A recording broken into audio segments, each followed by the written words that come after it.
Bula, the new social challenge app that'll change the way you and your buddies challenge or dare each other, is finally here. We're totally gonna win! Nah, man, I'm putting a Bula on it. Loser has to wear my sister's tutu. Just put a Bula on. I'm in! You can challenge your friends, your enemies, or even a complete stranger to anything, anytime, anywhere. The best part is, the app will hold you accountable. The Bula's official. You can't back out now. Bro, he's wearing it too. Yeah, everyone's seeing it, dude. I can't believe it. Bula, Bula! Bula, make life fun.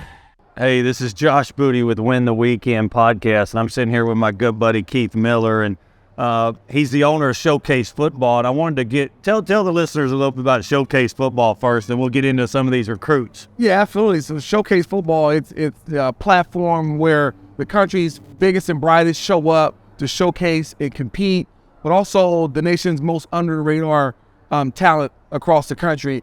They get the opportunity to come up, compete against top level players, guys with the offers, guys with the stars, compete, compare themselves in terms of, combine stats and one-on-one competitions, group competitions, so on and so forth. So it's just a great opportunity for exposure, for a competitive environment that's positive, and also it gets a chance for guys like myself to evaluate players and really get a chance to look at them versus top-notch competition versus like hometown competition. So it's a great opportunity for guys. We've done over 1,000 scholarship offers over the last 2 years for players. And we've had everything from 5 stars all the way down to guys that had no stars, but they got a chance to compete and really showcase themselves on a big platform. Now, I know you had several of your guys in the big U.S. Army All-American game that was on Bally Saturday. Yeah. Tell us tell us about that, and then tell me about some of the guys that you saw at the game that performed well that you go, wow, these guys were impressive. Yeah, no doubt. So I think, first of all, Luke Burgess is a story that I always will go back to when it comes to Showcase Football. He showed up in Indianapolis a couple of years ago as a sophomore, 6'7", 207 pounds. Just told me he was a nose guard. By the time Showcase Football ended that day, I said, move your butt to offensive tackle and watch things take off for yourself. If you fast forward, 18 months later, the kid had 35-plus offers. He's committed to Louisville, just played in the Army All-American game. And so his whole situation just blew up and took off from there. So that's the first story that kind of sticks out to me. Some other guys who come out, Nigel Osborne, local running back in Southern California, just committed to Utah Tech, had offers from Colorado and half of Pac-12. Didn't get a chance to play a senior year because of some ineligibility issues. But talented kid, I expect him to go to Utah Tech and they probably transfer up via the portal as kind of time moves on here. So those 2 guys stood out for me for Showcase Football. But in terms of the Army All-American game, really impressed with my number 1 linebacker in the country, Damian Sanford. Pado High School out in Houston, Katy, 6'2", 210 pounds, runs like a wind, is a 4.5 flat guy, is a 110 hurl guy, explosive athlete, can play inside, play outside, come off the edge, dropping coverage, play man-to-man, stuff the run, plays with a hard hat and lunch pail, low-maintenance kid, high production guy, love him as a ball player. He had a pick 6, one-handed pick 6 in the game, has some impressive tackles out in the open field. He's just one of those guys that's a baller. Insane athletic ability. No, a great athlete. He's going to be phenomenal there in College Station. So, loved him. I think, probably secondly, a guy who I thought stood out and did a really good job, Israel Carter. He's from my hometown, Corona Centennial High School in Southern California. I thought Izzy did a really good job using his speed to create time in the pocket, outside the pocket.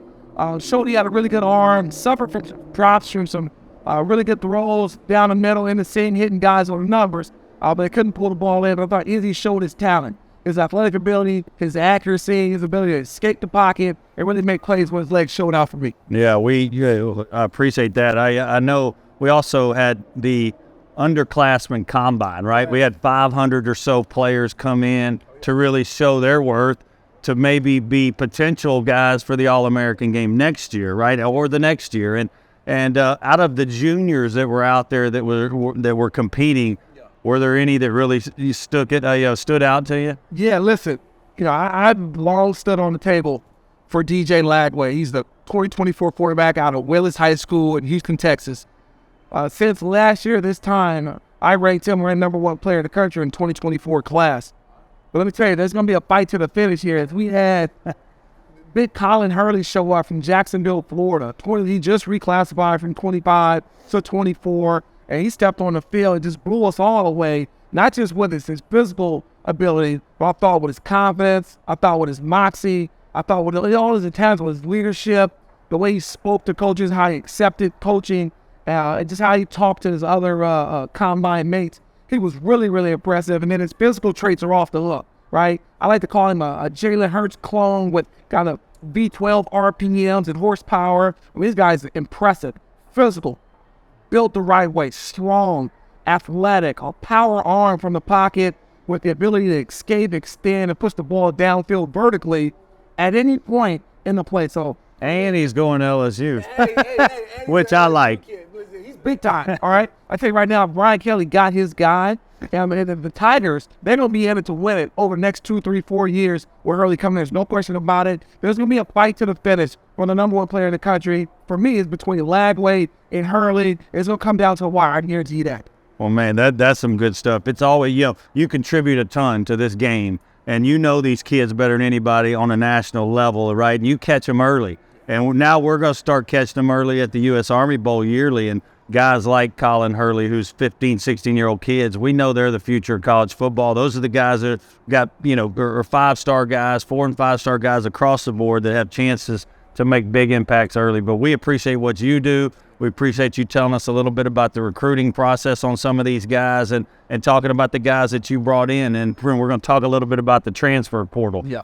It's a crazy time of year. Last week, 2,000 guys entered the transfer portal. Sure. We were talking a little bit earlier with Coach Noah Mazzoni. We got, teams with 16, 17, 18 guys transferring out before their bowl games. I mean, what are these coaches, what do they have to do when that many guys leave their locker room in the middle of bowl prep and stuff like that? Yeah, listen, it's a wild time in college football. Needless to say, coaches are on thin ice and really walking on eggshells as they're trying to manage their roster, not just through the season, but immediately after the season, as guys are bolted from the NFL, they're bolting to the transfer portal. They're looking for different opportunities to find ways to get themselves either on the field or get paid.